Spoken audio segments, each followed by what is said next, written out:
Ang mga tuntunin tungkol sa tamang lugar ng paghahandog. 17 Kabanata.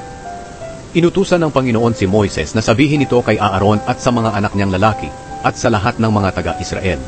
Ang sino man sa inyo na maghahandog ng baka, tupa o kambing sa ibang lugar, maliban sa toldang tipanan ay katulad ng taong nakapatay ng kapwa, kaya huwag ninyo siyang ituturing na kababayan ninyo.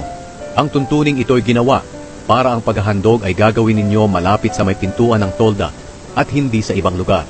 Ang inyong mga handog para sa mabuting relasyon ay ibibigay ninyo sa pari na siyang maghahandog nito sa Panginoon. Iwiwisik ng pari ang dugo ng handog na hayop sa altar na pinaghahandugan para sa Panginoon, malapit sa may pintuan ng toldang tipanan. Pagkatapos susunugin niya ang taba ng mga hayop, at ang mabangong samyo nito'y makalulugod sa Panginoon. Kaya hindi na kayo dapat maghandog sa mga demonyo na mukhang kambing, dahil ito ang maglalayo sa inyo sa Panginoon. Dapat ninyong sundin ang tuntuning ito, kayo at ng susunod pang mga henerasyon, magpakailanman. Kayong mga taga-Israel at ang mga dayuhang naninirahang kasama ninyo, tandaan ninyo ito. Ang sino man sa inyo na maghahandog ng anumang uri ng handog sa ibang lugar at hindi sa may pintuan ng tolda, ay huwag na ninyong ituring na kababayan.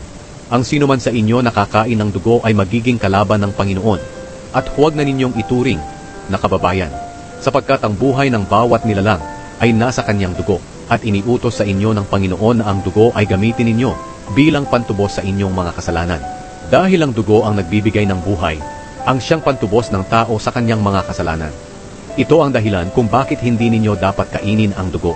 Ang sino man sa inyong huhuli ng hayop o ibon na maaaring kainin, dapat niyang patuluin ang dugo at tabunan ng lupa. Dahil ang buhay ng bawat nilalang ay nasa kanyang dugo. Kaya nga sinabi sa inyo ng Panginoon na huwag kayong kakain ng dugo ng anumang nilalang. Ang sino man sa inyong kakain ng dugo, ay huwag na ninyong ituring na kababayan. Ang sino man sa inyo, katutubong Israelita man o dayuhang kumain ng hayop na namatay o pinatay ng kapwa hayop, kailangan niyang maglaban ng kanyang damit at maligo. Pero ituturing pa rin siyang marumi hanggang sa paglubog ng araw. Kapag hindi niya nilabhan ang kanyang damit at hindi naligo, may pananagutan siya.